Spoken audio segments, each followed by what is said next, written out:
Bienvenidas y bienvenidos un día más a La Dosis. Hoy no va a ser un debate ni un programa cualquiera, porque tenemos a un invitado especial. Un saludo a toda la gente que anda por el chat, a Vela, a Tato, a Laki, que por cierto vi que estaba jugando antes un directo de Dark Souls 3. Y bueno, supongo que la mayoría de gente que estáis ahí aguardando en el chat sabéis qué invitado tenemos aguardando. El invitado de hoy nació en Barcelona en 1994. Durante su etapa como estudiante en la Universidad de Barcelona abrió un canal de YouTube en el cual se dedicó a hacer vídeos sobre el lore de la Tierra Media y también de otros universos como Harry Potter, Dragon Ball, etc. También tiene una faceta muy importante como escritor, ya que a los 14 años, como él nos comentará, empezó a escribir relatos de fantasía épica y esa afición la conservó hasta el día de hoy, siendo el autor del libro de la editorial Minotauro, El demonio de Arvenius. Efectivamente, gente, estoy hablando de Kai 47, Bernard Torelló. Así que Bernard, cuando quieras. Hola. Muy buenas, ¿qué tal Bernard? Bien, muy bien. Muchas gracias por invitarme. Pues nada, es un placer para nosotros en Dosis contar contigo.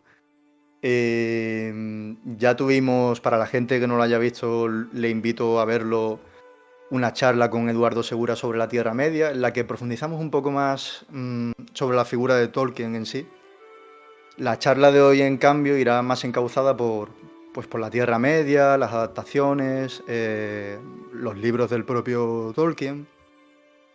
Así que bueno, yo creo que es obvio que todo el mundo que está aquí conoce la figura de Kai-47, la figura de Bernard Torelló, pero por si acaso alguien no la conoce, yo quería invitar a Kai a hablar un poco sobre sus inicios en su canal de YouTube de Kai47, que por cierto, ya nos hablará un poco posteriormente sobre el significado de ese nombre de Kai y toda la importancia que ha tenido dentro de su imaginario, podríamos decir. Así que Kai, me gustaría empezar hablando un poco sobre tu figura como narrador en la plataforma de YouTube y cómo fuiste evolucionando, haciendo estos vídeos por los cuales la mayoría de gente te conocemos sobre la Tierra Media, y en qué momento decidiste que ese sería tu camino, ¿no? A ver, empecé porque tenía mucho tiempo libre y jugaba mucho a la Play y decidí hacer gameplays. Y ese fue el inicio del canal de YouTube. Pero bueno, obviamente los gameplays pues no tenían visitas, así que bueno, solía en aquella época releerme cada año una vez el Silmarillion, el Hobbit y el Señor de los Anillos y los cuentos inconclusos, una vez por año. Y justo me había creado el canal, llevaba unos meses, no tenía muchas visitas y me estaba releyendo el Silmarillion y dije, bueno, pensé, hay mucha gente que habrá visto las pelis del Señor de los Anillos, pero que no sabrá de dónde vienen todas las cosas que vemos allí, ¿no? Porque simplemente no se habrá leído los libros. Así que, ¿por qué no hago una serie de vídeos explicando la historia un poco de la Tierra Media? Y empecé con eso, entonces empecé a tener muchas visitas. Bueno, más que visitas, era gente que se suscribía al canal para, para tener más de ese contenido, ¿no? Y eso pues hacía que siguiera creando más contenido de ese. Y así fui haciendo durante meses y años hasta el día de hoy. Y pues como os he dicho antes, he hablado también de otros universos, pero del Señor de los Anillos es de lo que tengo más vídeos actualmente en el canal. A mí me parece muy interesante esa evolución que tuviste como narrador. Al principio, no sé si era por querer hacer un formato de vídeo más acortado, quizá por ese temor que tiene al principio uno como creador de contenido de que la gente no va a consumir vídeos tan largos, ¿no? Y tenías un tipo de narración más acelerada. Luego al final tu sello precisamente fue todo lo contrario, una narración más pausada, ¿no? Sí, al principio narraba muy rápido por eso, porque quería decir muchas cosas en el mínimo tiempo posible. Porque, bueno, nadie te enseña cómo funciona YouTube, ni cómo tienes que hacer los vídeos, ni qué es lo que los espectadores buscan. Y al final todo lo mejoras a partir de tu propia experiencia. Y yo sabía que yo como consumidor pues prefiero vídeos, le doy antes clic a un vídeo que sea corto que no a uno que sea largo cuando busco algún tema que me interesa, ¿no? Como más corto, mejor. Así que yo intentaba en vídeos de 10 minutos, 15 como muchísimo, explicar la mayor cantidad de cosas posibles y debido a ello pues tenía que leer muy rápido. Pero bueno, con el tiempo, no sé, me pareció que era más importante explicarlo bien y que se entendiera todo bien, a no que fuera más corto. Y bueno, y ahora mismo tengo un vídeo de Sauron que dura 46 minutos, o sea que es todo lo contrario Totalmente. a lo que yo quería en un principio. Pero sí, bueno, al final pues es como he dicho, que poco a poco vas encontrando qué es lo que a la gente le gusta más o lo que a ti te va mejor, porque al principio pues estás como dando palos de ciego en la plataforma. Totalmente. Al final, cuando alguien gusta, gusta de verdad. Y por lo que se intuye leyendo los comentarios, la gente se podría quedar 2 horas escuchándote. Bueno, no lo sé, no me arriesgo tanto tampoco. De hecho, ahora mismo estoy preparando un vídeo que me puede durar perfectamente 1 hora y media, pero es que claro, ya es hasta qué punto el esfuerzo requerido para hacer un vídeo de tan largo, luego al final, o sea, es un documental, es una película prácticamente, no es ya un vídeo de, no sé cómo llamarlo, como de información, que es lo que intento dar yo. Así que bueno, es encontrar el punto medio. Claro. Y un poco hablando de tu faceta como escritor, que ya di yo unas pinceladas en la introducción, ¿cómo empezó esa afición? Sabemos que empezó a bastante temprana edad y sobre todo no podía ser de otra manera con fantasía épica. ¿Por qué? Porque las películas del Señor de los Anillos me fliparon de pequeño. Y no sé, o sea, simplemente es esto. Yo vi las pelis cuando era muy pequeño, me gustaron muchísimo. Y pues bueno, con los años me leí los libros, flipé aún más más que con las historias en sí o lo que contaban, con la cantidad de trasfondo que había detrás de los personajes y de las razas y los reinos y tal, ¿no? Y entonces, pues bueno, en un momento determinado, cuando empecé a escribir alguna cosa, solo podía ser de esto porque era lo que yo me pasaba leyendo y disfrutando a todas horas. Y pues no he escrito ningún otro género. Al final llevo 12 años o 13 escribiendo y siempre he escrito de lo mismo porque es lo que a mí me gusta y lo que me gusta leer y lo que me gusta ver, consumir. Totalmente. Bueno, cedo la palabra a Alejandra para ver qué tienes ahí en el tintero para preguntar.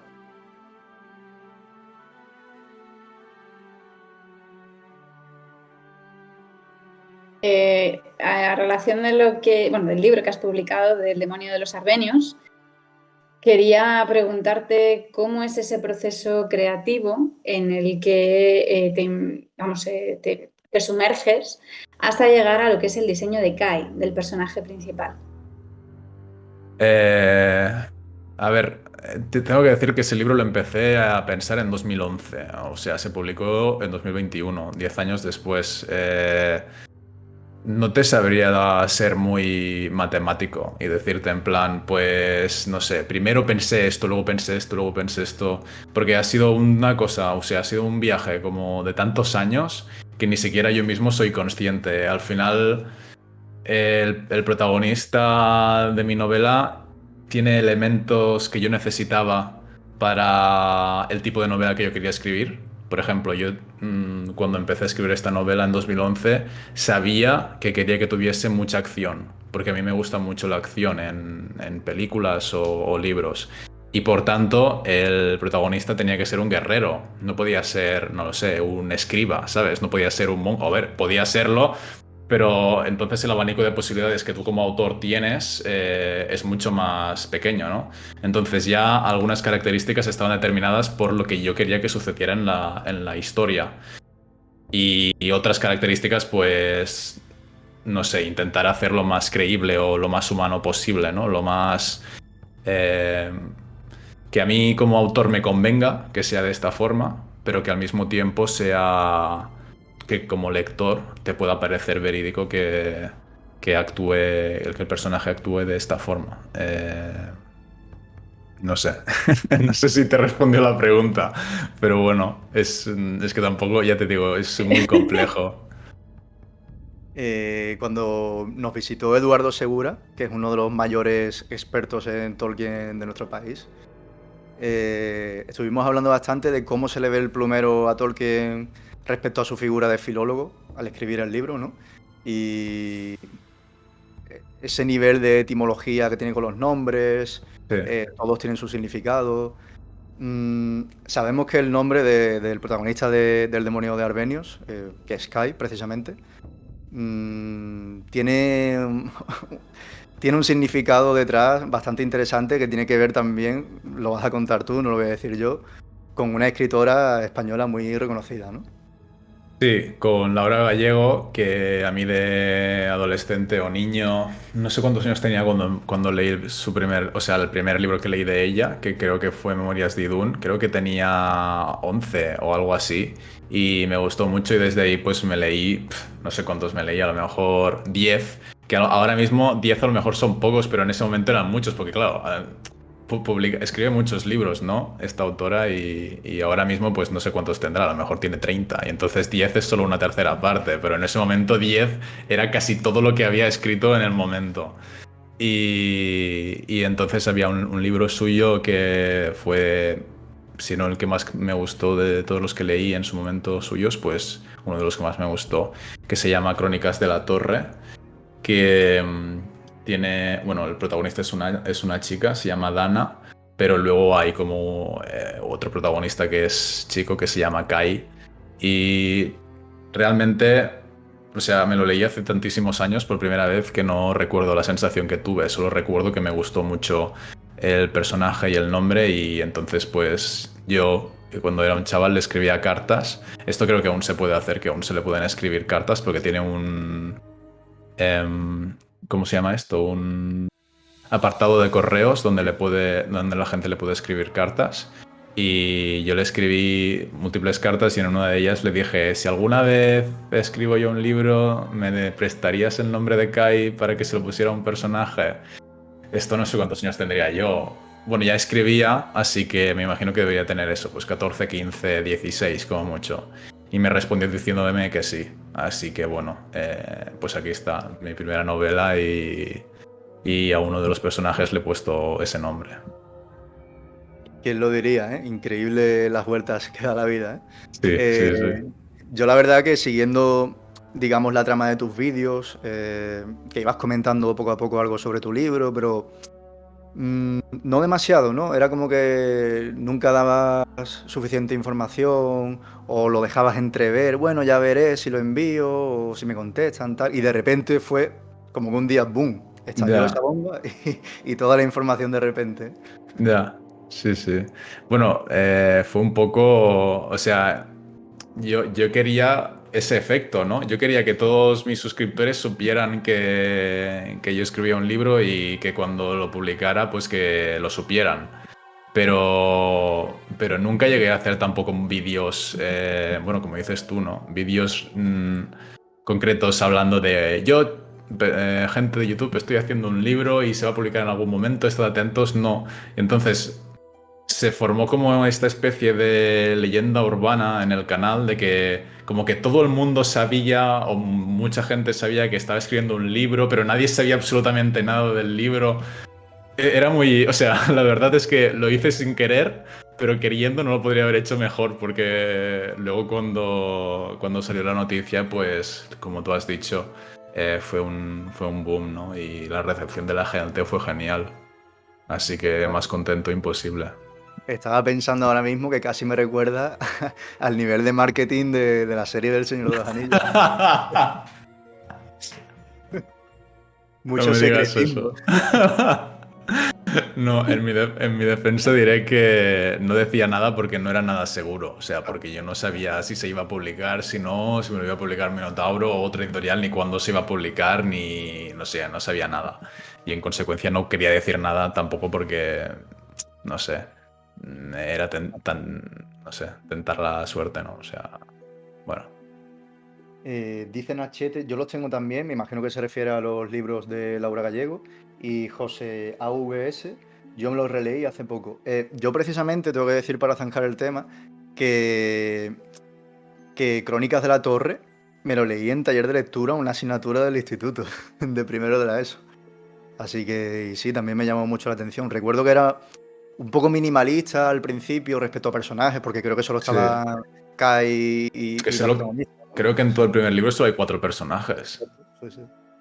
Pero muy, muy bueno, muy interesante. Bueno, cerramos bloque y vamos a entrar ahora en el bloque de Tolkien y su obra. Mm, yo quería empezar primero hablando un poco sobre El Hobbit, siendo su ópera prima, por supuesto, y con tantas cosas a comentar, aunque obviamente solo daremos unas pinceladas breves. Mm, Quisiera preguntarte qué opinión te merece El Hobbit como libro objetivamente, teniendo en cuenta el contexto de que es un libro pues, escrito para niños, ¿no? Básicamente. Pero al mismo tiempo, obviamente estamos hablando de John Ronald Reuel Tolkien y su calidad técnica, que aunque sea un libro para niños, es un universo entero, ¿no? Así que, ¿qué opinión te merece a ti esta ópera prima de Tolkien? A mí me encanta, o sea, a mí es de todos los libros suyos es mi favorito, o sea, ¿Sí? incluso como adulto yo me lo puedo leer y no siento que sea un libro para niños, o sea, yo lo disfruto mucho. No sé, realmente es que no sabría encontrarle nada malo así a bote pronto, o sea, a mí me encanta, la verdad. O sea, me parece un libro muy fácil de leer, muy ligero, con unos capítulos que están muy bien pensados. Todos los capítulos son una aventura en sí mismos, pero al mismo tiempo están siguiendo un mismo hilo conductor que es llegar a Erebor y conseguir el tesoro, a matar a Smaug, ¿no? Y están muy bien cerrados todos los capítulos. Empiezan con una historia y terminan en el mismo capítulo, ¿no?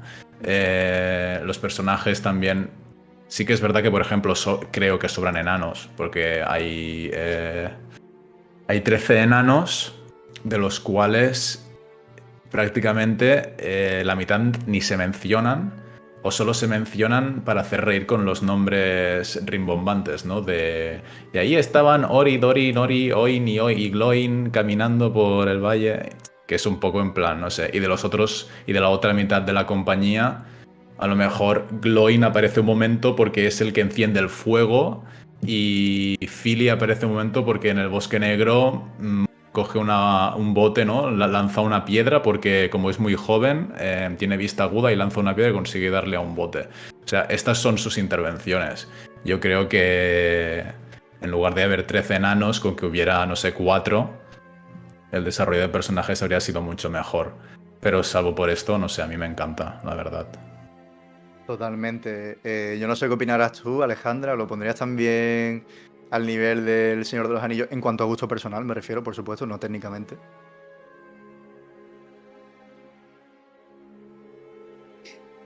Pasa que yo creo que es un poco como dice Kai, ¿no? La acción es mucho más movida, es decir, no es tan pausada, tan detenida en lo que es realmente la construcción del paisaje, de los personajes, etcétera. Es decir, tiene mucha más acción. Entonces, sí, yo creo que es una obra que incluso se puede analizar de forma diferente, de forma aislada. Tintes, claro, la trama sí que evidentemente está unida, pero no sé, es otro tipo de obra diferente en ese sentido, yo creo. Ujú, totalmente. Y de hecho, cuando ya la editorial eh, pues pidió a Tolkien una secuela, de repente Tolkien se vio involucrado en un proyecto que obviamente no tenía pensado al inicio del Hobbit, porque es aquí en este momento en el que encontramos ciertas incoherencias, o no incoherencias, sino mm, lazos complicados, podríamos decir, ¿no? Se nota que no tenía pensado hacer un proyecto de tal magnitud en ese momento. Y es entonces cuando entramos ya en El Señor de los Anillos, que sí puedo decir yo que es mi favorito, porque para empezar, el Silmarillion, no vamos a decir nada todavía, pero tiene un problema muy gordo. Y el Hobbit, pues, tiene otro tipo de tono, un poco más juvenil barra infantil. Pero como obra en toda su plenitud, para mí El Señor de los Anillos, y digo El Señor de los Anillos porque yo lo leí en su libro conjunto, no, que tiene 6 partes, no con la trilogía que se dividió posteriormente. en el que ya Tolkien se puso las botas, podríamos decir, y no salió ya de su sótano. Así que yo quería preguntarte, Bernard, ¿cuál fue tu primera impresión en todos los aspectos tras la primera lectura del Señor de los Anillos? No entendí nada. O sea, lo que yo o sea, lo que yo leía todo el rato, a ver, yo vi primero las pelis y luego leí los libros. Y lo que yo veía cuando leía eran las pelis. O sea, me hablaban de cualquier personaje, de cualquier hobbit o lo que sea. Yo tenía en la mente el actor que interpretaba a ese personaje. O me hablaban de cualquier paisaje. Yo tenía en la mente ese paisaje tal cual es representado en las películas. Me costó muchísimo, o sea, me costó años poder separar las dos cosas y decir, vale, Rivendell no era un pueblo, era una casa, o vale, Frodo no era moreno, o sea, no tenía cabello negro, ¿no? Lo tenía rubio. No sé, todas estas cosas me costaron no sé cuántos años y no sé cuántas lecturas, a lo mejor leerlo 3 o 4 veces antes de poder separar lo que habían sacado, o sea, lo que en la película se habían tomado licencias y lo que en el libro no. Y además, como ha dicho antes Alejandra, la acción es súper distinta a la del Hobbit. O sea, al principio de todo, el libro del Señor de los Anillos tarda como 200 páginas en encontrarte a Aragorn en Bree, ¿no? Y que son 200 páginas en las que tú como lector no tienes ni idea de lo que está pasando. Aragorn aún te empieza a dar alguna explicación, pero antes de Aragorn es en plan, es que no entiendo nada. Así que la primera lectura fue bastante desastrosa. Oiga, precisamente a mí me pasó lo contrario porque yo tenía como favorito para PlayStation 2 La Comunidad del Anillo, el juego, que era basado íntegramente en el libro. O sea, pasabas por la quebrada de los túmulos, estaba Tom Bombadil, y yo tenía más esa imagen de los personajes para el libro que los de las películas. Ya. Entonces era una imagen más acertada, obviamente. Aragorn era feo, no era Viggo Mortensen, que es un guapera, por ejemplo. Y bueno, también quería preguntarte si tienes tu propia zona de confort, como me pasa a mí, dentro de ese libro. Por ejemplo, mi zona de confort es la parte 1. La parte 1 es, pues precisamente la parte 1 de la versión extendida de la Comunidad del Anillo, ese viaje desde Hobbiton hasta Rivendell, pero claro que en el libro es muchísimo más completo, con muchas más aventuras y tal. Esa es mi zona de confort. ¿Tú tienes una zona de confort dentro del libro que relees de vez en cuando? Y releo algo son los apéndices, porque como he dicho al principio, o sea, lo que a mí me flipaba más no era de este mundo, no eran los personajes o la historia en sí o los villanos, no, era el trasfondo que había detrás del universo, o sea, lo que se llama el lore, ¿no? En inglés. Bueno, de que vale, ahora mismo en el presente hay estos reinos y esta situación política militar, pero en el pasado, o sea, en el pasado se pueden escribir, bueno, ya hay escritos, ¿no? Libros sobre los hechos del pasado de hace 100 años, hace 1000 años, hace 10.000 años, o sea, eso es lo que a mí me flipaba. Los apéndices. De hecho, El Señor de los Anillos en sí como libro no me lo he leído tantas veces. Los apéndices me los conozco bastante como al pie de la letra, digamos, o sea, muy, muy a mano, ¿no? Porque me los he leído muchas veces. Muy bien. Y se nota porque para complementar mucha información de tus vídeos, seguro, pues habrás tirado de ahí. Sí, claro, claro.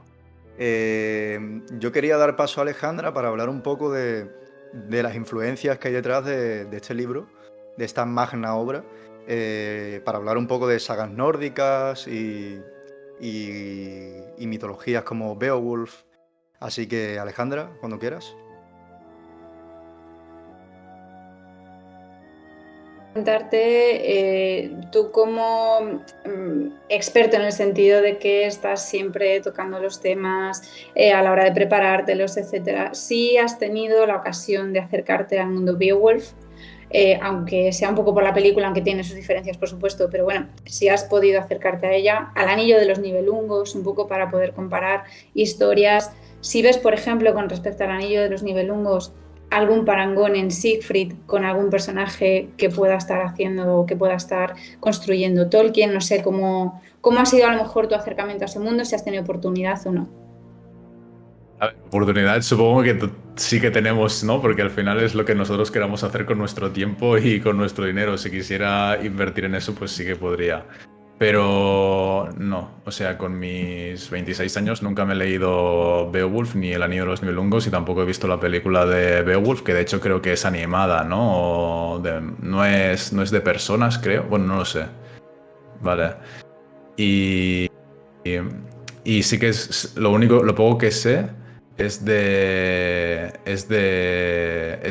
lo que el propio Tolkien en sus textos, que yo sí que he leído, como las cartas, por ejemplo, habla de Beowulf y del Anillo de los Nibelungos. Sí sé que, por ejemplo, hubo una persona que le escribió una carta diciéndole que el Señor de los Anillos se parecía mucho al Anillo de los Nibelungos, y sí sé de memoria que su respuesta fue: el único parecido entre el Señor de los Anillos y el Anillo de los Nibelungos es que hay un anillo.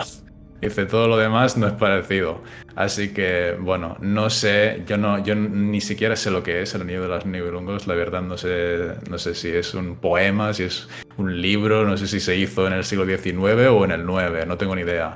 Pero sí sé que Tolkien bueno, que no le gustó cuando le hicieron la comparación. Lo cual no quiere decir nada, ¿eh? Luego a lo mejor realmente sí que hay inspiraciones o no, aunque él no sea consciente o aunque no las admitiera. Y con respecto a Beowulf, sí sé que él lo apreciaba mucho y que dijo en una de las cartas también que el episodio de Bilbo robando un copón del tesoro de Smaug estaba cogido casi literalmente de Beowulf, donde también había un dragón y sucedía algo similar. Pero mis conocimientos sobre ambas obras se reducen a eso. De hecho, yo en algunos pasajes del Silmarillion, por ejemplo, me recordaba también a los poemas clásicos de Homero. Pero bueno, un autor de este tipo de obras tan originales rara vez admite una gran influencia, ¿no? Pasa como David Lynch cuando decía en el cine que no había visto nunca a Luis Buñuel. ¿Cómo no vas a ver nunca a Luis Buñuel si eres un pilar del surrealismo en el cine? Pero bueno, es lo que dice Bernard. Puede que sí, puede que no, nunca lo sabremos, la verdad. Yo quería preguntarte también, y aquí pido al editor que ponga si puede la imagen número 2. Siendo Tolkien una persona tan rigurosa y que no se le escapaba prácticamente ningún detalle, ¿quién es Tom Bombadil? O sea, ¿por qué ese enigma?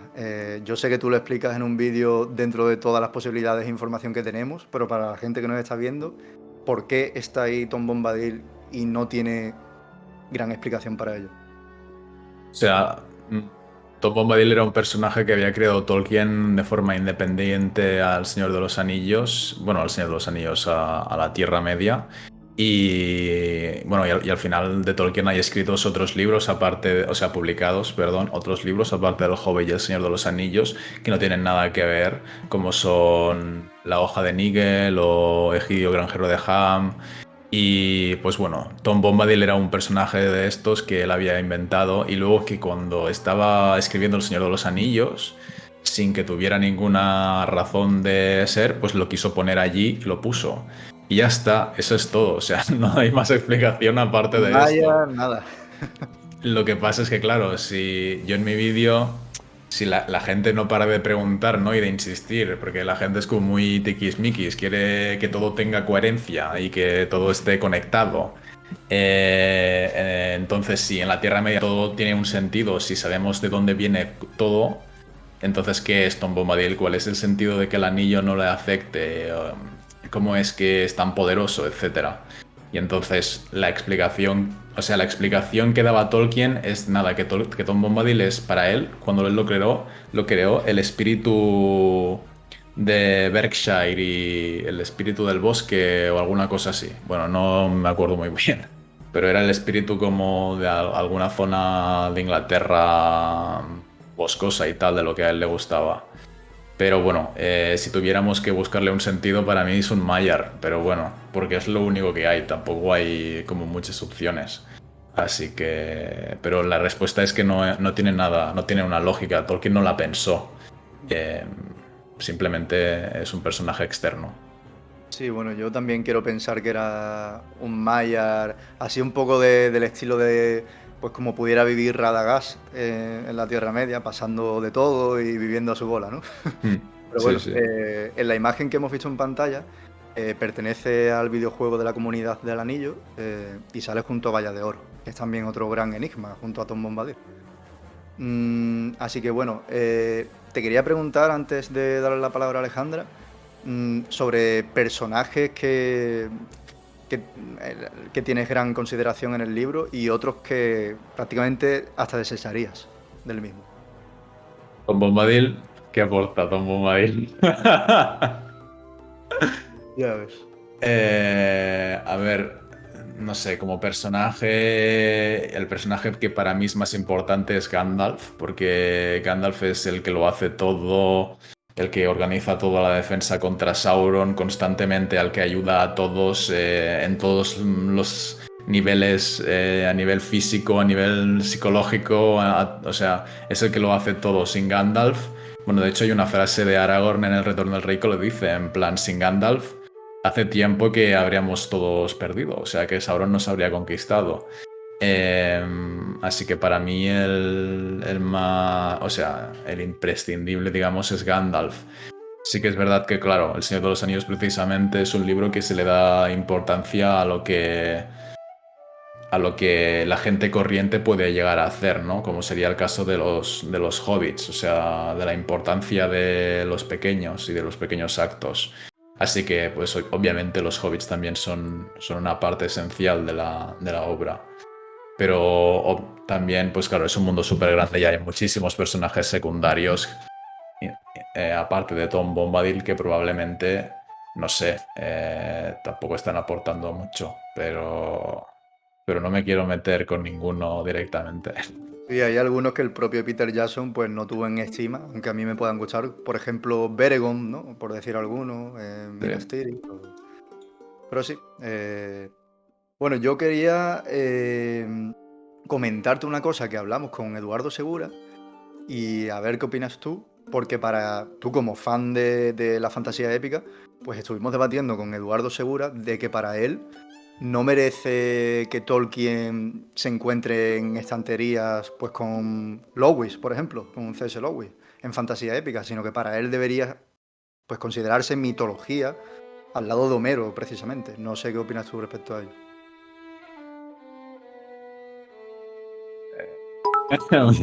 Me pones en un compromiso. Yo creo que si hay un género literario que se llama fantasía, y dentro de la fantasía hay fantasía épica, fantasía heroica, fantasía, no sé qué, hay muchas fantasías, pero hay un género que se llama la fantasía.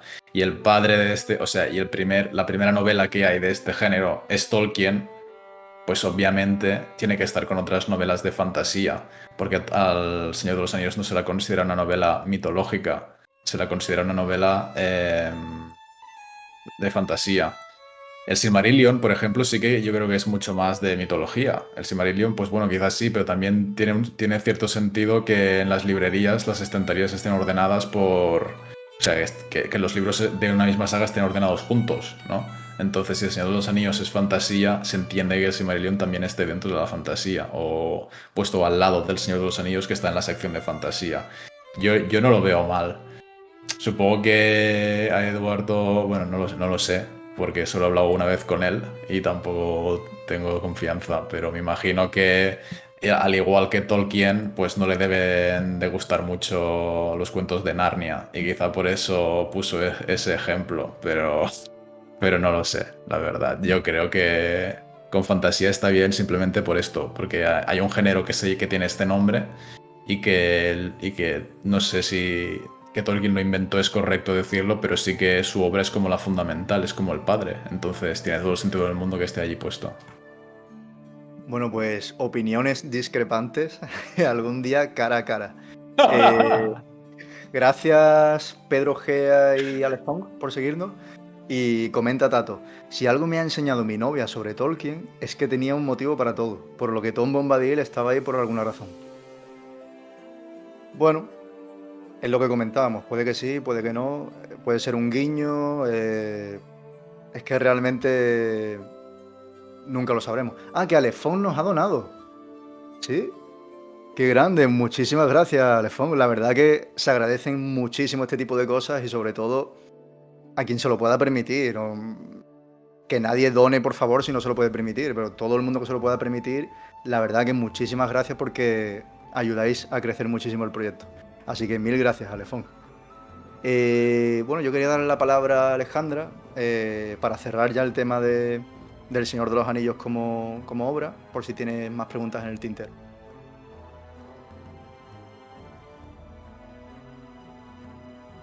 Diario. Yo creo que Tolkien, aparte de ser un grandísimo filólogo que creó diferentes lenguas de la nada, creó muchísimas bestias y también, por supuesto, inspirado en toda la mitología. Entonces yo te voy a preguntar, según tu visión, según tu opinión, de Tolkien, la que considerarías más peligrosa. De todas las razas creadas por Tolkien, la más peligrosa. De todas las bestias. De todas las bestias. No razas, bestias. Bueno, vale, bestias. Pues los dragones... Bueno, no, los Balrogs. Los Balrogs voy a poner porque los dragones no es como creación 100% suya, ¿no? Está como un poco muy influenciado de otras cosas. Los Balrogs, en cambio, sí que es como que los creó él. Así que los Balrogs. Para mí los Balrogs. Aquí se le ve un poco el plumero a Bernard, porque claro, como Glorfindel es su personaje favorito y derrotó a un Balrog. No lo digo por eso. No, pero sí, totalmente. Y bueno, los dragones, por supuestísimo. ¿Y el más sobrevalorado? El más sobrevalorado. Wow. Más sobrevalorado.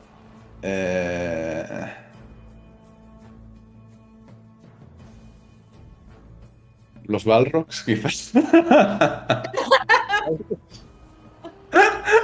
No sé qué decir. No lo sé. Los olifantes. Los Mumakil. Ya. Bueno, no No. sé, claro. Y las bestias de los Nazgûl Sí. también son así como muy... Pero bueno, Pterodáctilos. sí. No sé si tienes alguna pregunta más, Alejandra.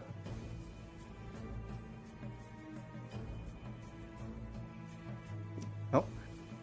Pues si no tienes ninguna pregunta más del Señor de los Anillos, antes de nada quería mostraros un anillo que tengo aquí puesto. No es el anillo de Sauron, sino que, a ver si se ve. ¡Ostras!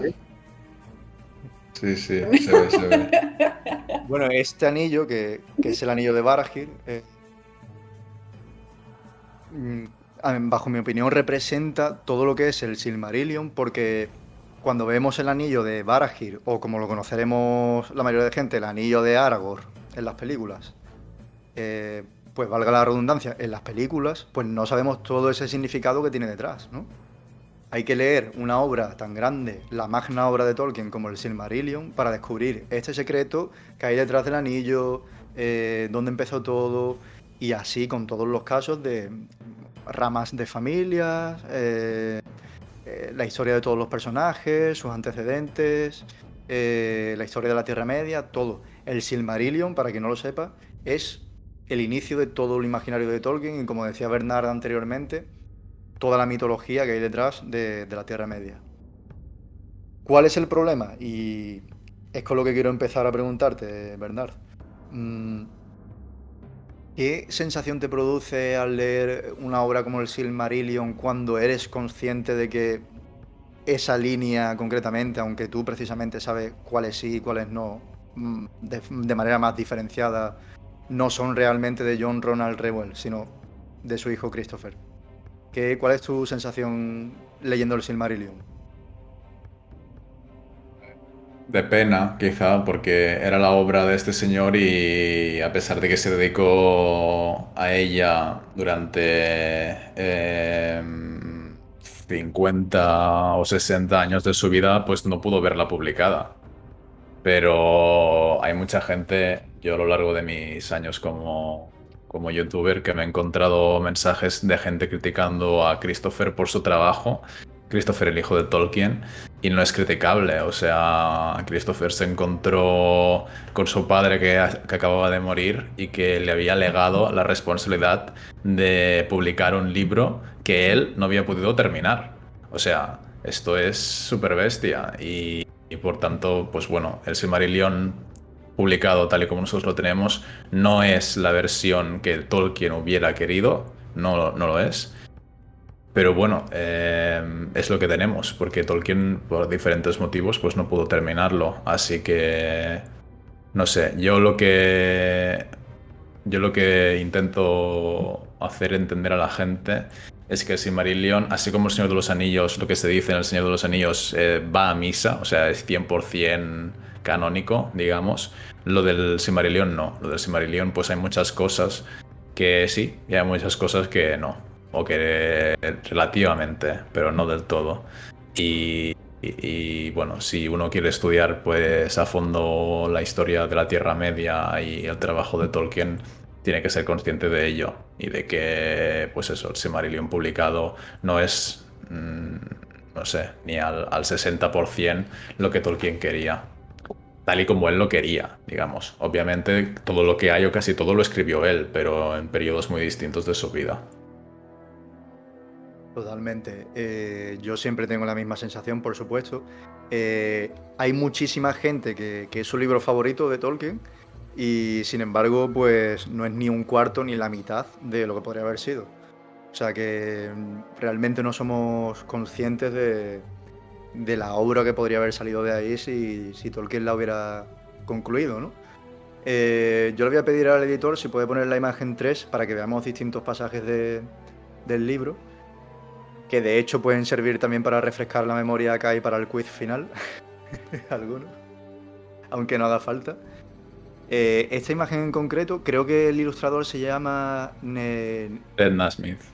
exactamente Naismith, que precisamente es... Sí, lo tengo yo aquí. El ilustrador de esta edición especial que tengo yo de edición Minotauro, muy buena. En este pasaje concretamente, pues vemos a Morgoth, que es el gran malo malísimo de la Tierra Media, no Sauron, torturando a Urin, que por cierto, hay un libro aparte, Los hijos de Urin, que es uno de mis favoritos, y que como decía Bernal, cada libro Sí. aparte del Silmarillion podría ser perfectamente un capítulo del propio Silmarillion, como es la caída de Gondolin, o Los hijos de Urin, o Beren y Luthien, ¿no? Y si puedes poner, editor, la imagen 4, podemos ver a la creación de Aule de los enanos. Y si no me equivoco, Alejandra, tú tenías algo que comentar sobre Aule, ¿no?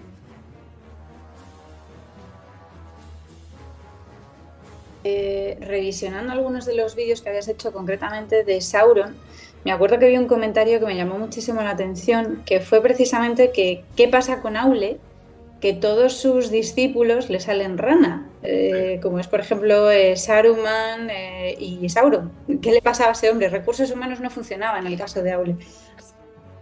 A ver, bueno, en el Silmarillion publicado, de hecho, se especifica que Aule era el más parecido a Melkor, porque Melkor, que es el otro nombre de Morgoth, porque los dos eran, o sea, tenían el deseo de que hubiera criaturas o sea, de crear criaturas. La diferencia era que Aule las quería crear para poder, con el deseo de enseñarles cosas, de instruirlas, y Melkor las quería crear con el deseo de dominarlas y de que les sirvieran. Esa era la diferencia.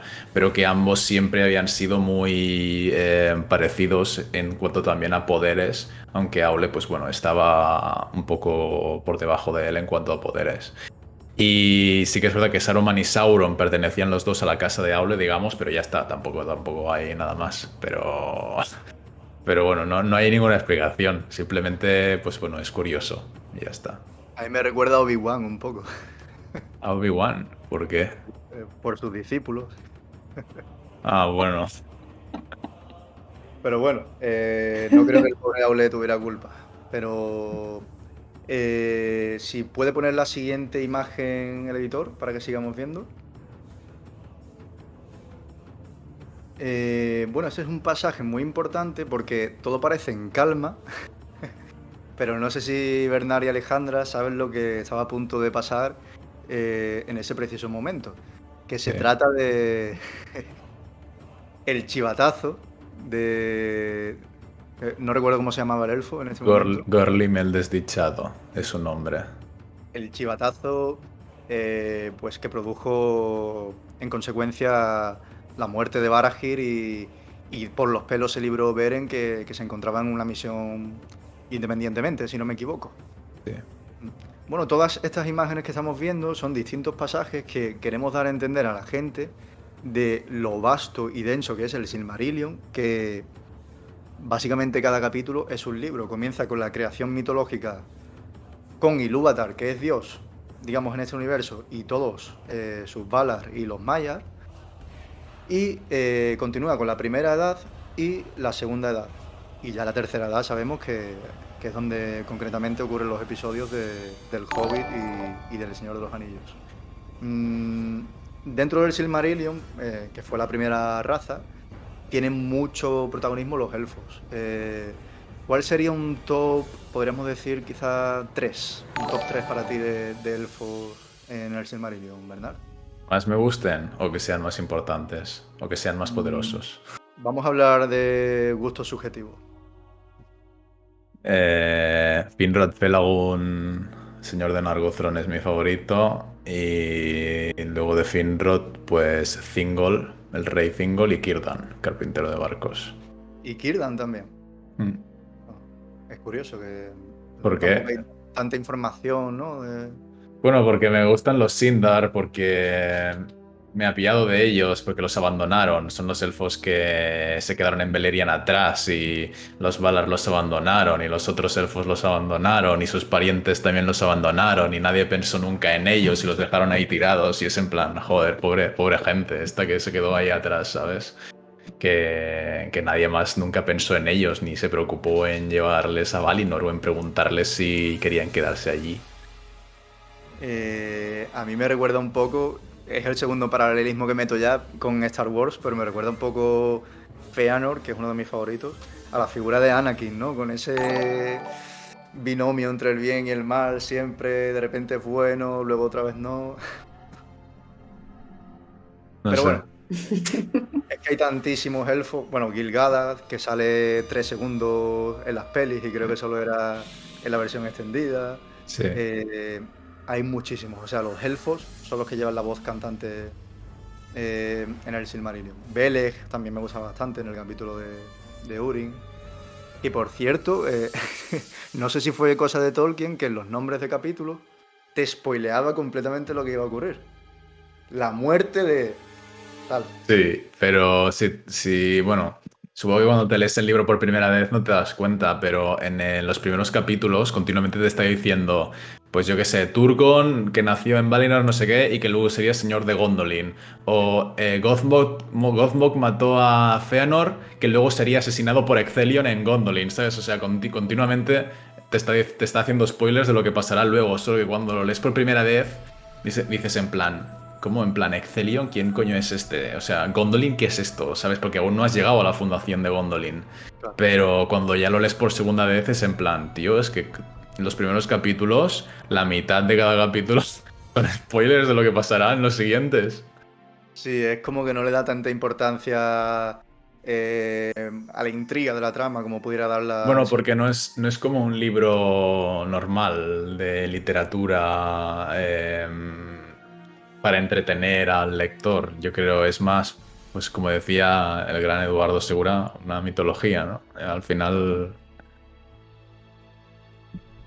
También puede responder al hecho de que al haber sido hecho como una especie de amalgama por su hijo Christopher, a lo mejor eran anotaciones que tenía no, Tolkien en un no. principio y se crean ese tipo de spoilers, ¿no? Porque eran... No. Era así, él lo escribía así tal cual, o sea, en los libros de la historia de la Tierra Media, que Christopher te pone los textos tal cual eran escritos por el puño y letra de su padre, continuamente es así. O sea, aquí el problema que surge es que la primera vez que él escribe el Silmarillion, lo escribe bien, lo escribe como una historia normal y corriente. pero eso sucedió hacia 1920 y en 1925 creo que fue o algo así, un editor o no sé quién era, le pidió como un resumen de la historia. O le pidió que le pasara la historia y Tolkien se la quiso pasar resumida, o algo, bueno, estoy hablando de memoria, ¿eh? Y entonces lo que hizo fue un resumen del libro original. Y ya nunca se salió de ese resumen. A partir de ahí, de 1925 hasta 1973, que es cuando murió, todas las versiones que tocaban era a partir de este resumen. Y entonces eran resúmenes y resúmenes y resúmenes. Y ya quedó este tipo como no sé cómo decirlo, literatura como de un pueblo de tradiciones que entonces es distinto, no lo planteas como para un lector normal. Bueno, no sé. Totalmente. Bueno, gracias a mi queridísimo amigo Carlos Collado y también a Cuaderno del Biogeo. Y gracias por el host, Bye Bird. Así que vamos a seguir.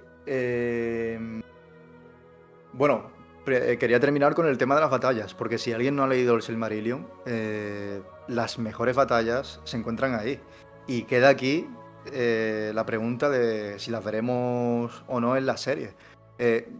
Tú lo sabrás mejor, Bernard, que yo, porque yo todavía no tengo claro al 100% si los derechos del Silmarillion están ahí, porque parecía que no, pero luego parece que sí. La verdad es que no lo sé. Están, pero la serie es sobre la segunda edad. Entonces yo entiendo que habrá alguna especie como o de resumen, o de flashback, o de prólogo, no sé, alguna especie de cosa que nos cuente algo sobre la primera edad.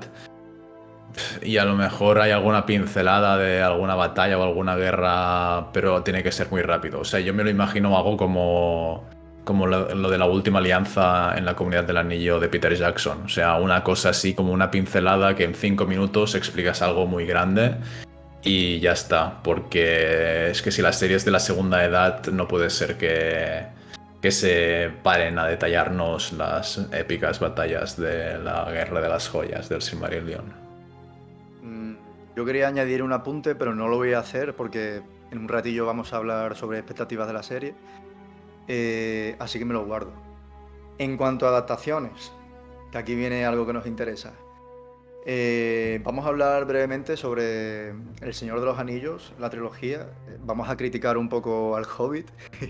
Y como acabo de mencionar, vamos a hablar de las expectativas de la serie.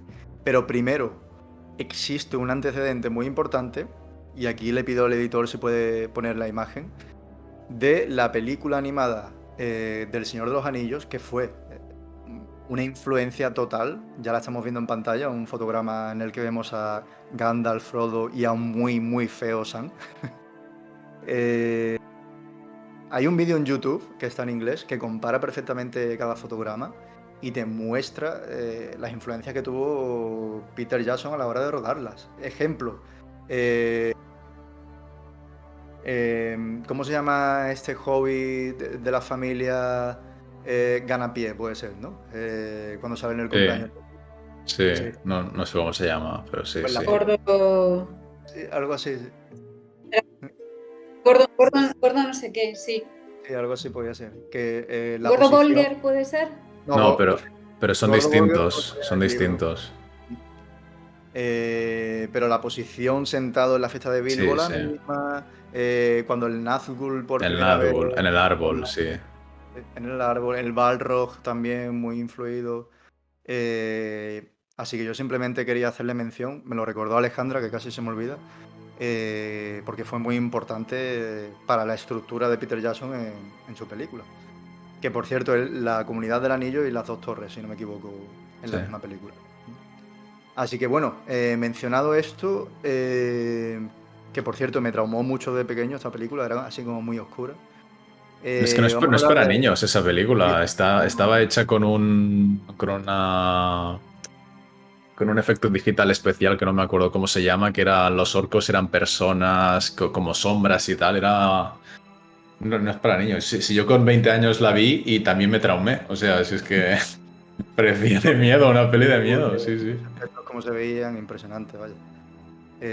Me gusta porque los personajes también a veces se parecían más de lo que debieran en la película. Pues el propio Aragorn, que también era feísimo. Siempre le meto mucha caña con eso, pero bueno. Em, Así que vamos a entrar de lleno en la trilogía de Peter Jackson. Aquí vas a discrepar seguro con Eduardo también, por eso lo menciono bastante, para tener aquí el binomio de comparación. Él decía que para él la trilogía era un notable raspadete, digamos, un notable porque pues tenía demasiada acción, el ritmo era demasiado acelerado, algunos personajes como Legolas, que sé que es tu favorito de las pelis, si no me equivoco, Sí. no tenían mucho trasfondo. Pippin y Merry parecían el mismo personaje. Gimli era un recurso cómico totalmente. Sí. Para ti, notable, sobresaliente o A obra ver, maestra. para mí es verdad que Gimli, pues por ejemplo, sí es un recurso cómico. Merry Pippin, cualquier persona que no se haya visto las pelis muchas veces no los distingue, no distingue a uno del otro. De hecho, ahora mismo los dos actores, Dominic Monaghan y Billy Boyd, tienen un podcast y lo decían en uno de los episodios, en plan, es que no nos distinguían, ¿sabes? Porque tenemos tantas escenas juntos. Y decían es que incluso en el rodaje los productores no decían Dom y Billy, ¿dónde estáis? ¿Sabes? Billy y Dom, tal, no sé qué, tú por aquí, tú por allá, en plan, que siempre iban juntos, ¿no? Sí que es verdad, pero no sé, yo quizá estoy influenciado porque, al contrario que Eduardo, yo vi primero las pelis y luego leí los libros. Él no, él leyó primero los libros, luego vio las pelis, obviamente. Seguramente cuando salieron las pelis, los libros los había leído, pues a lo mejor tantas veces como yo ahora. Entonces tú cuando te lees, o sea, ves una peli o una adaptación después de haber leído el material original y conocértelo muy bien, es que es obvio que no te va a satisfacer, o sea, es que es evidente. Y a mí me pasó esto con el Hobbit, o sea, me pasó la inversa, ¿no? Entonces yo las pelis del Señor de los Anillos cuando las vi no sabía nada de lo que era esto, no sabía quién era Tolkien, no sabía nada y me fliparon, o sea, me pareció la mejor cosa que se había hecho en la historia y a tantos niveles, o sea, no solo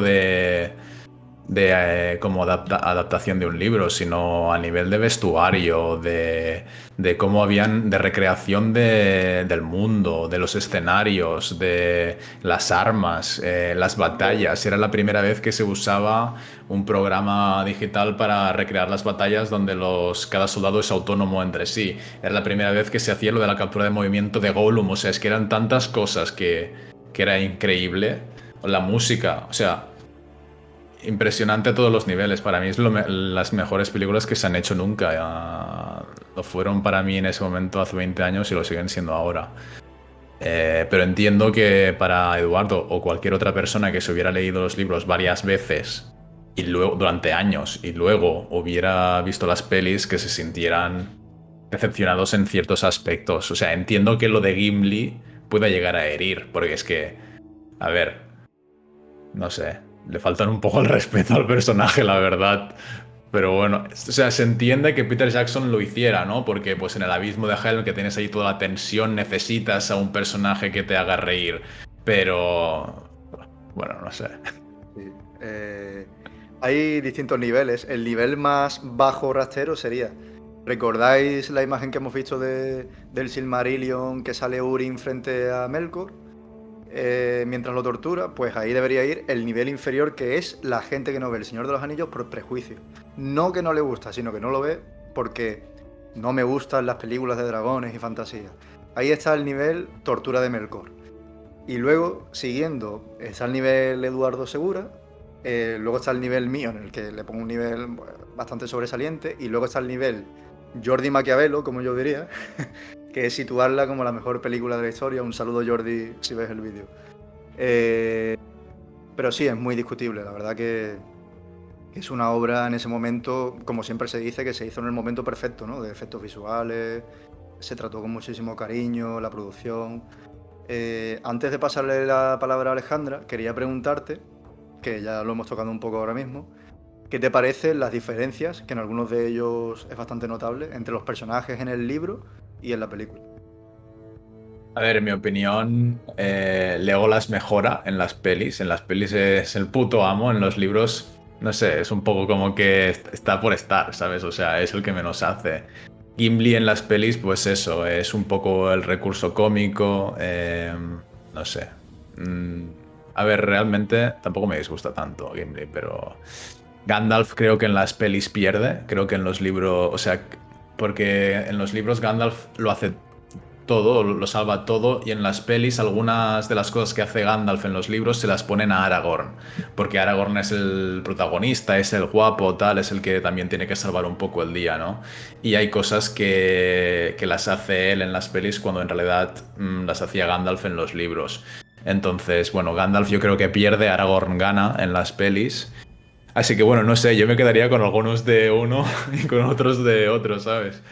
Pero yo creo que todos los cambios que hay en general están justificados. O sea, si tú te pones a estudiar por qué se cambió, o sea, por qué Glorfindel es sometido y se pone Arwen en su lugar, o por qué, yo qué sé, pues eso, ¿no? Porque Aragorn hace cosas que en el libro hace Gandalf. Se puede entender desde un punto de vista de guión y de tratamiento de un contenido audiovisual que no es un libro y que obviamente no lo puedes contar todo y que tienes que ir, o sea, tienes que ir tirando continuamente, ¿no? Que cada escena tiene que servir para algo en el desarrollo de la trama. No puedes tener a Tom Bombadil allí porque es que no te está sirviendo de nada. Sí, uno de los ejemplos que tú mencionas es cuando Aragorn propone distraer a Sauron en la Puerta Negra y Por realmente... ejemplo, sí. Pero, por ejemplo, tengo que mencionarlo, y ahora le preguntaré a Alejandra a ver si me defiende. Yo, lo admito aquí delante de todo el mundo, soy frodista.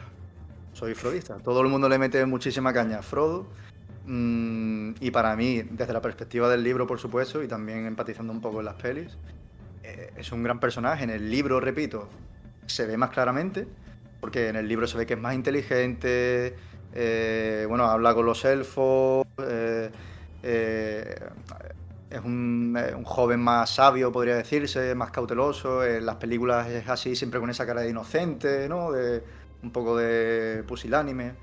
Eh, pero yo le defiendo mucho porque, primero, es un hobbit, la raza más ninguneada en la Tierra Media. Y segundo, ¿quién sino él hubiera aguantado esa carga durante tanto tiempo? Todo el mundo, Sam, Sam, Sam. Vale, pero si Sam hubiera llevado el anillo de primera hora, ¿quién sabe lo que hubiera pasado con Sam? Su comportamiento y su personalidad hubieran evolucionado bastante, supongo. No sé qué opinarás tú del personaje de Frodo. Yo Sí. no, a ver, yo creo que la gente piensa esto también porque en las películas se le da un trato, o sea, Frodo yo creo que es de los que salen mal parado. Precisamente en El Retorno del Rey tenemos la escena esa en la que deja tirado a Sam, cosa que en el libro no sucede. O sea, en El Retorno del Rey, la película, Frodo escoge a Gollum por encima de Sam y Sam viene a salvar el día. Al final en el libro Sam acaba salvando el día también, pero van todo el rato juntos, no lo deja tirado en ningún momento. También yo creo, pues eso, que es como. Aquí hay este hate como a repercusión de la película, que realmente si tú te lees los libros, pues no tienes. Totalmente. Te doy la palabra, Alejandra, para que preguntes, pero antes respóndeme, ¿eres frodista?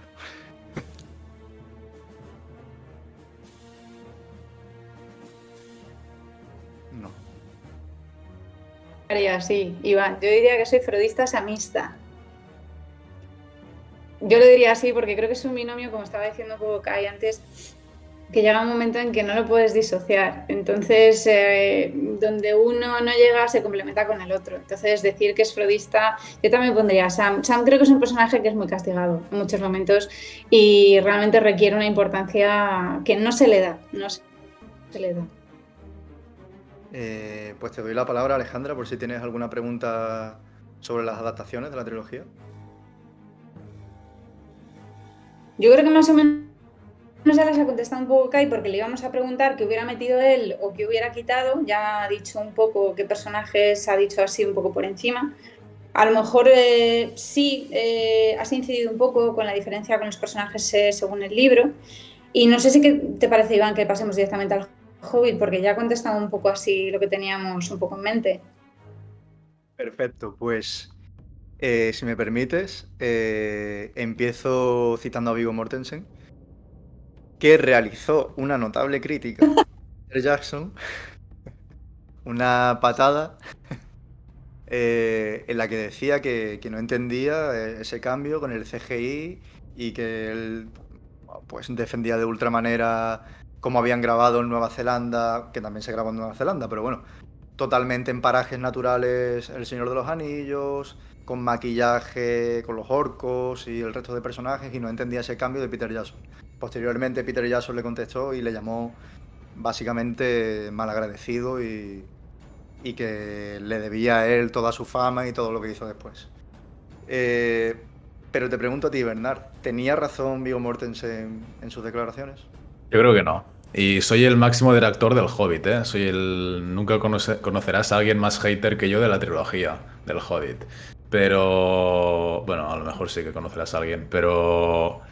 Yo creo que no, porque es que en el Hobbit, o sea, siempre se critica a Peter Jackson por algo que no es culpa de Peter Jackson. O sea, Peter Jackson se metió allí como director de la trilogía de rebote, porque el director original tenía que ser Guillermo del Toro, llevaban años que tenía que ser Guillermo del Toro, la producción fue detenida por un tema de derechos de autor con la Tolkien Estate, creo que era, y nadie critica a la Tolkien Estate, ¿sabes? Todos, bueno, digo la Tolkien Estate, no sé si era la Tolkien Estate o Warner, no sé quién era, pero nadie los critica a las productoras, ¿no? Toda la crítica para Peter Jackson, que el pobre hombre estaba ahí de productor, y Guillermo del Toro, nadie critica a Guillermo del Toro, coño, Guillermo del Toro dijo en plan, mira, a mí me la suda, yo me piro del proyecto porque no tira adelante. ¿Por qué nadie critica a Guillermo del Toro, que dejó a la estacada a toda la gente que estaba ahí trabajando, ¿no? Y Peter Jackson dijo, bueno, pues si este hombre se va, me voy a poner yo de frente, porque es que si no se va el proyecto a la mierda, y aquí la compañía pierde millones.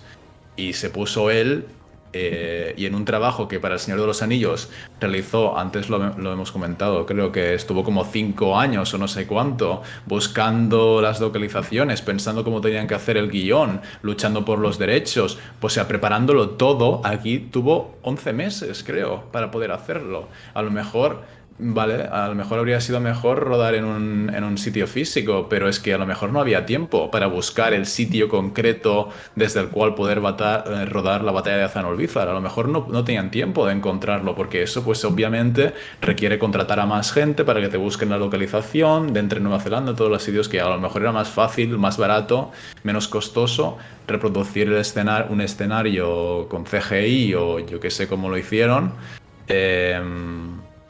Que no perder todo este coste de tiempo y de dinero en buscar un lugar físico.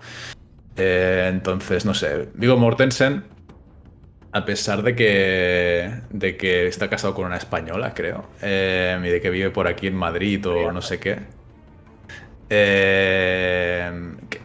ha hecho muchas declaraciones a lo largo de su carrera que a mí me ha decepcionado un poco, la verdad. Así que en esto estoy con Peter Jackson. Peter Jackson se vio ahí metido, la gente lo critica un montón y yo creo que no es su culpa. Él hizo lo que pudo con lo que tenía y al final es que ni siquiera tenían que ser 3 películas, tenían que ser 2.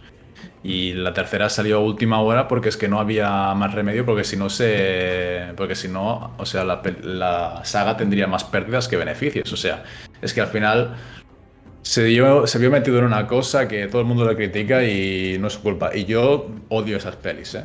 Las odio.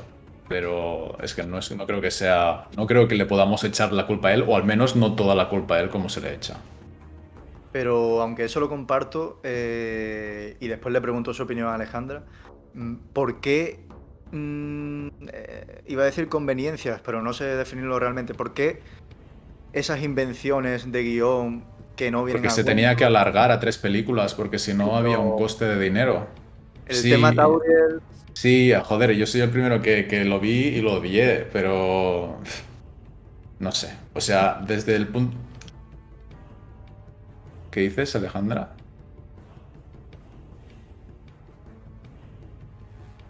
Alejandra,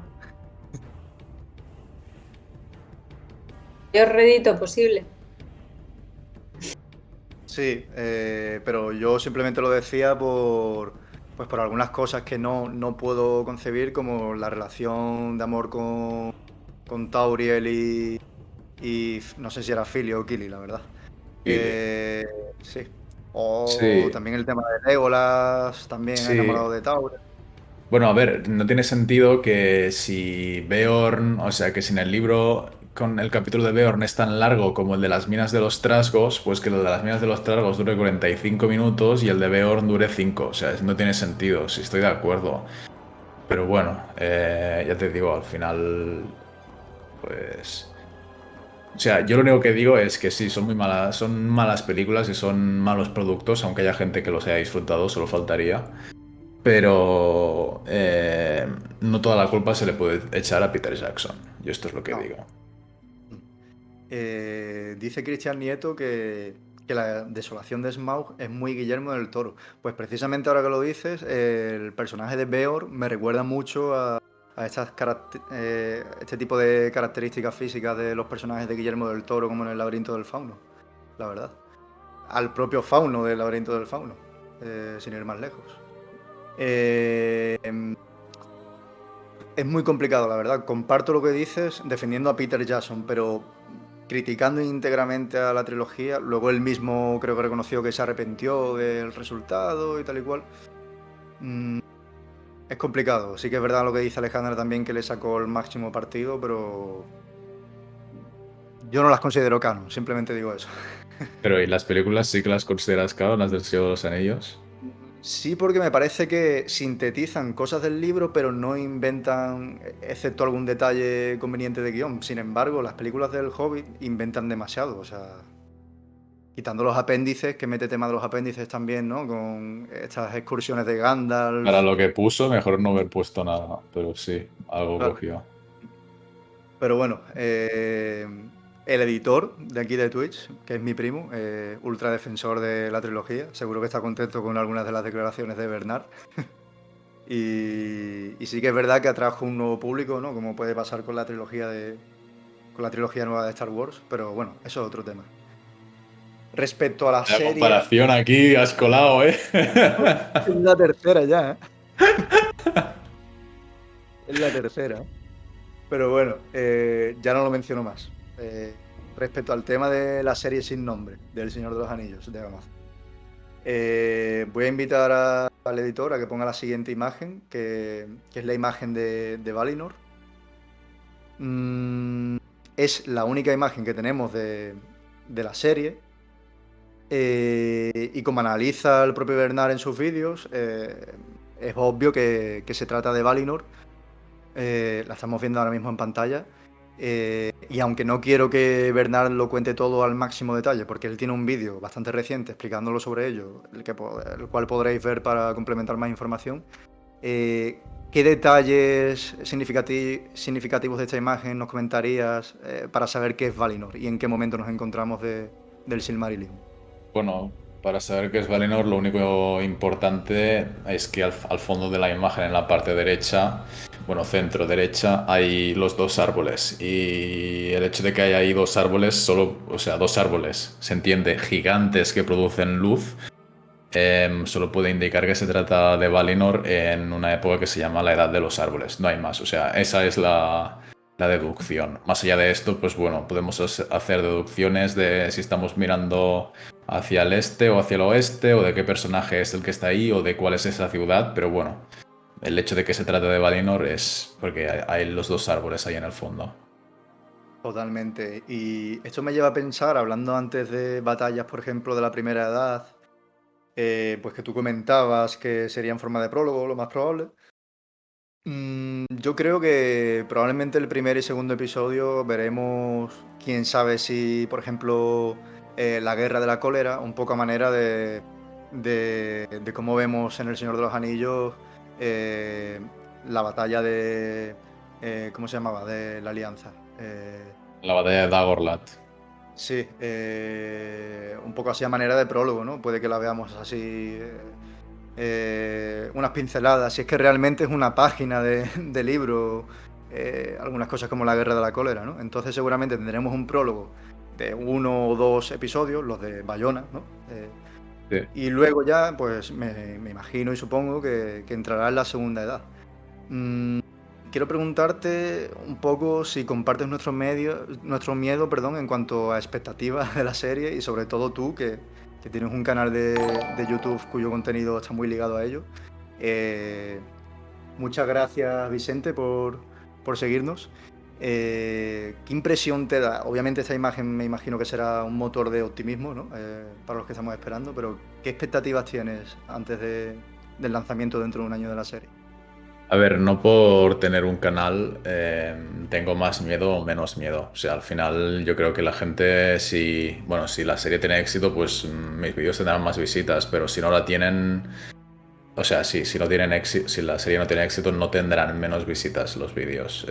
Y bueno, y si los tienen, pues tampoco no puedo hacer nada. Al final, yo empecé a hacer los vídeos cuando no había opción de que hubiera ninguna serie. Nadie se lo esperaba en 2016 que hubiese una serie, ¿no? Así que tampoco me preocupa eso. A nivel de lo que hagan con la serie o de la corrección política y todas estas cosas que la gente se preocupa o de que si se inventarán las tramas, si se inventarán los personajes y todo esto, yo la verdad estaba cero motivado hasta que salió la imagen.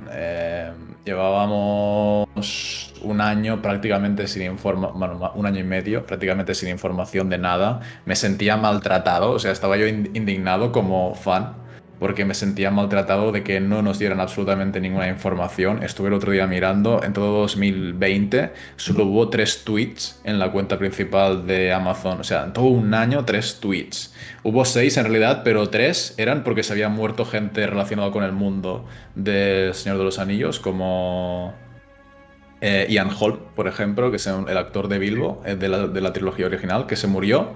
Pero, o sea, 3 tweets eran de gente que había muerto y otros 3 de tweets de la serie. O sea, en un año entero 3 tweets. Que es que tampoco yo pedía que se dijeran, pues yo qué sé, tal actor interpretará a tal personaje. No, ¿sabes? Pero simplemente, pues yo qué sé, el rodaje avanza bien, o estamos rodando el segundo episodio, o yo qué sé, alguna chorrada así, que no tenía que ser nada de spoiler, ¿no? De que nos contaran sobre la serie. Y estaba muy indignado. Pero el hecho de que saliera esta imagen, no sé, la verdad es que me alegró muchísimo. O sea, hasta un nivel irracional que yo digo, es que ¿por qué esta imagen, ¿sabes? Me ha motivado tanto si solo es una, o sea, solo es una imagen que sale Valinor, tampoco hay para tanto. Pero sí, la verdad es que me flipó. Supongo que porque no me esperaba que saliera Valinor en la edad de los árboles. Esto significa que, claro, que si hay un prólogo, ya no será un prólogo de la Guerra de la Cólera, será un prólogo súper grande. O sea, un prólogo de la Guerra de la Cólera es justo antes de que empiece la Segunda Edad. Pero es que la edad de los árboles la empezó aún la Primera Edad. Entonces, ¿qué será? Un prólogo de toda la Primera Edad. Es muy heavy eso, o sea, es una cosa muy bestia. Y eso me motivó, la verdad. Pero bueno, aún falta un año, así que no sé, yo no... Sí, creo que tengo expectativas altas, pero no sé, tampoco no sobre la marcha, iremos viendo. Sí, yo las tengo también. Bueno, visualmente va a ser un espectáculo, eso creo que está claro por la inversión que hay detrás. Y bueno, respecto al prólogo, probablemente será un prólogo película, un prólogo de 2 horas o más, Sí, que será grabado por Bayona. sí. Así que muy emocionado, la verdad. Preguntan en el chat si creemos que se verá la caída de Númenor. Pues Hombre, debería, pero en la quinta temporada, quizá. bueno, así como la de Gondolin o tantísimos episodios que puede tener el Silmarillion. Es que no tenemos, claro, se han hablado tantas cosas, ¿no? Al principio que si la vida del joven Aragorn, me acuerdo al principio de las informaciones, luego ya se encauzó un poco más en la segunda edad. Es que no sabemos nada, la verdad. Habrá que verlo, me imagino que a principios del año que viene sabremos más información, porque ya estaremos a 9 meses del estreno. Y nos dice Vicente, a mí me pasó algo parecido. Creo que es porque nos hace pensar que habrá algo parecido a una peli del Silmarillion. Claro, totalmente. Bueno, si al propio Bernard se le veía emocionadísimo en el vídeo de la imagen, vaya. Casi que no podía ni hablar. Pero es que Ya, claro, ya, es por eso. No teníamos información apenas y de repente, boom. ya. Eh, ¿Y tú, Alejandra, por saber que no conozco tu opinión sobre las expectativas de la serie?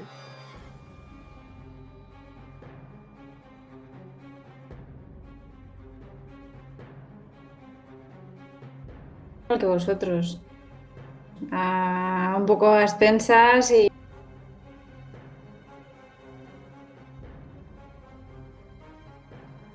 Vale, pues mira, te comento, Alejandra. Se te oye con delay y se te corta a veces y tenemos que hacerle ahora el quiz acá hay de recitar las líneas. Así que, si quieres, le leo yo las tuyas para que no se corte, o cómo lo hacemos. ¿Sí? Vale. Sí. Pues dicho esto, bueno, le pregunto también para que sepa, lo indicaré cuáles son las suyas de Alejandra porque van con un poco de maldad, la verdad. Vale. Pero bueno, yo creo que ha sido una charla bastante completa. Nos hemos centrado en detalles por cuestión de tiempo y no solo por cuestión de tiempo, sino porque haría falta la vida de un Ent, básicamente, para hablar de cada bloque en profundidad. Y simplemente hemos dado unas pinceladas de cada bloque que queríamos tratar, ¿no? Pero dicho esto, vamos a aprovechar la presencia de un gran experto como Kai, que tenemos aquí, para ponerle a prueba con un quiz sobre El Señor de los Anillos y el Silmarillion obra. Este quiz consiste en que vamos a leerle un par de líneas de cada libro. En concreto van a ser 3 por mi parte y 3 por parte de Alejandra del Señor de los Anillos y 2 por parte de cada cual del Silmarillion. ¿Estás preparado, Kai? Sí. No son complicadas, la verdad, por lo menos mi Vale. parte. Te aviso en forma de pista de que, en mi caso al menos, no sé si era el tuyo también, Alejandra, respectivamente por orden, es la Comunidad del Anillo, las Dos Torres y el Retorno del Rey. No sé si Vale. Alejandra también era así. Creo que no, ¿no? No. Te Vale. leo la primera frase, las primeras líneas de la primera pregunta del quiz. Vale. Vamos a hacer una cosa. Si aciertas de qué libro es, bueno, esto ya no vale porque te acabo de chivar de que el mío va en respectivo. Esto ya no vale. Pero Bernard seguro que se callaba para sacarlo. No. Si aciertas más o menos el contexto de dónde se ubica, Sí. son un punto. Y si Vale. aciertas el capítulo, el nombre del capítulo en cuestión, son 3 puntos, ¿vale? Vamos a Vale. hacerlo. Así que procedo a leerte la primera. Vale. No me gustan estas noticias.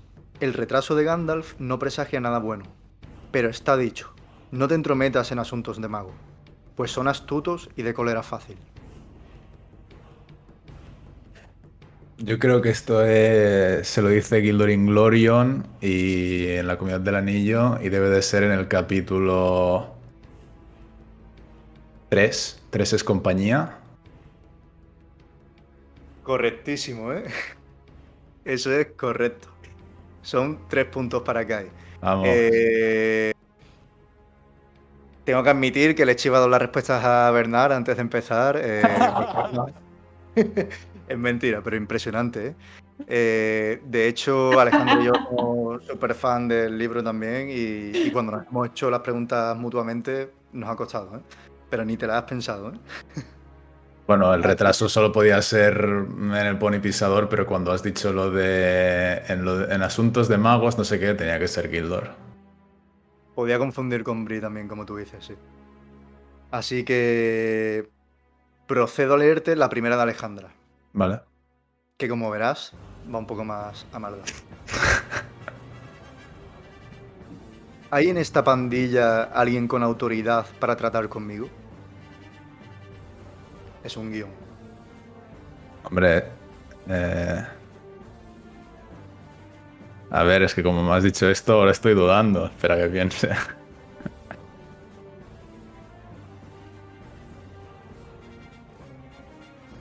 A ver, no sé, yo diría que es...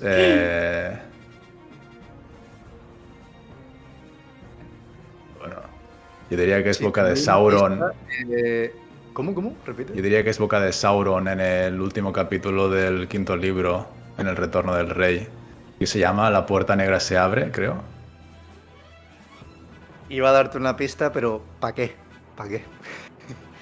Es correctísimo. No recuerdo el nombre del capítulo. Era algo relacionado con la Puerta Negra. No sé si era Se abre, Creo que es eso. pero es correcto. Así que 3 puntos más, Kai. Ya casi con esto te podrías retirar, pero vamos a seguir. Procedo a leerte la segunda pregunta mía. Vale. Vamos a ver. Segunda pregunta. Que es un guión también, ¿vale? Vale. Son los pastores de los árboles, respondió Gandalf. ¿Tanto hace que no os sentáis al fuego a escuchar leyendas? Pues debe de ser cuando Gandalf se encuentra con Aragorn, Legolas y Gimli, el quinto capítulo de las dos torres, el jinete blanco. Pues no. Oh. Pero sabía que podía confundirte con eso.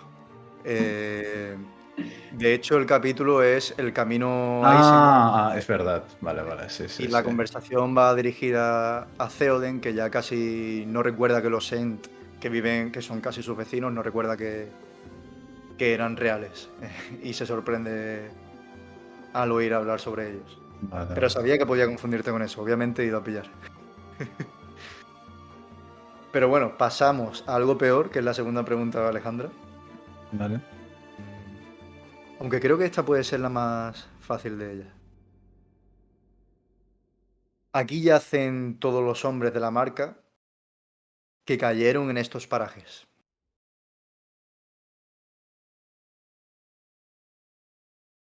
No sé. Supongo que es.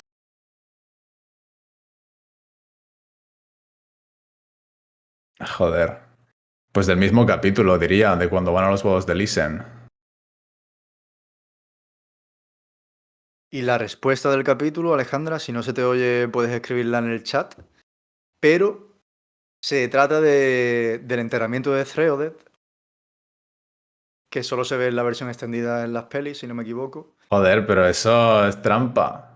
Sí, eso pensé yo cuando lo dijo Alejandra, que me confundí también. Es que ha ido a maldad, es impresionante, ¿eh? Yo pensaba que era Éomer, no encuentra Aragorn, Legolas y Gimli, pero bueno, ya te digo. Mm, ¿El nombre del capítulo lo tienes, Alejandra?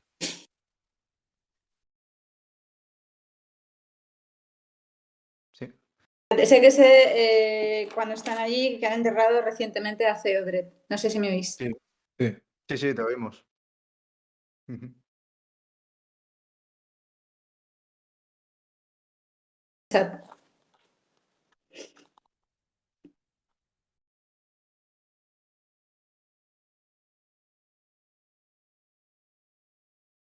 ¿Sí? ¿Tienes el nombre? Vale.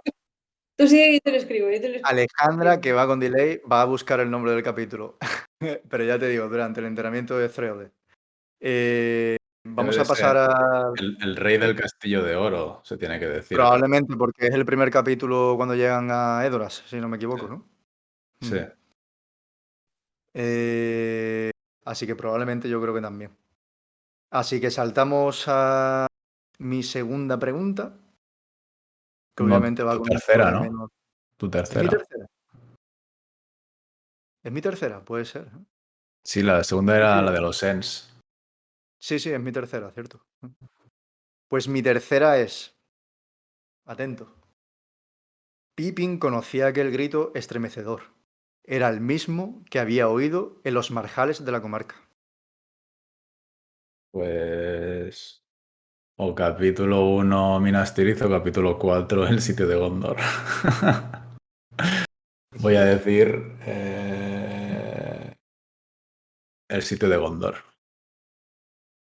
Pues correctísimo, como no podría ser de otra manera, el sitio de Gondor en una conversación con el propio y mencionado anteriormente Beregond, que es un personaje omitido en las películas, pero si no me equivoco, Faramir toma un poco el relevo en las pelis del papel de Beregond, porque la versión extendida tiene conversaciones similares con las que tiene Beregond.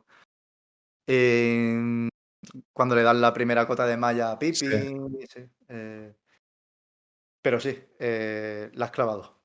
Yo pensaba que no te iba a suponer tan fácil porque, bueno, Pero sí que es verdad que te di la pista de que tenía que ser el retorno del rey, si no podrías haberte liado con la comunidad del anillo quizás. Así que 3 puntos más para Kai. Eh, y ya van 9, si no me equivoco. Así que vamos con la siguiente pregunta mortal de Alejandra, que es... Ah, me confirma Alejandra por chat de que es el rey del Castillo de Oro, exactamente. Así que vamos para la pregunta de Alejandra. La pregunta de Alejandra del quiz es... No tiene sentido eso, Alejandra, ¿eh? Te has comportado muy mal. No desdeñéis la piedad, que es el don de un corazón generoso. Eh, Eso lo dice Eowyn en El Retorno del Rey.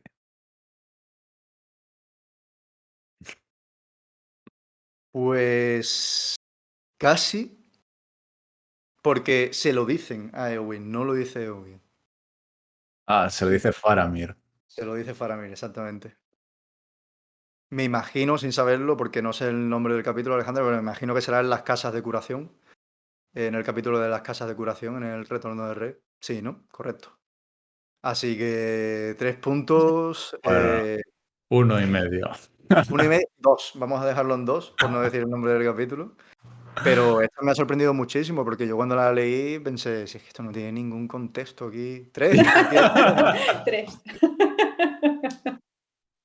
Yo estoy con Kai, vamos a dejarlo en 2. Porque si no, se va por las nubes.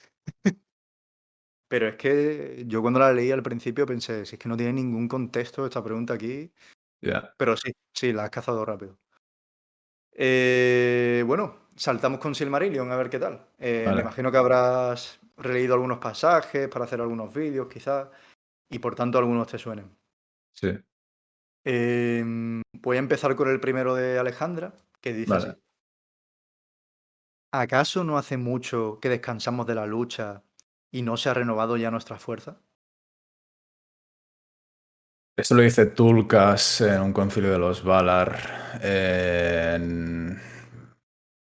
De la llegada de los elfos. Capítulo 3, quizá.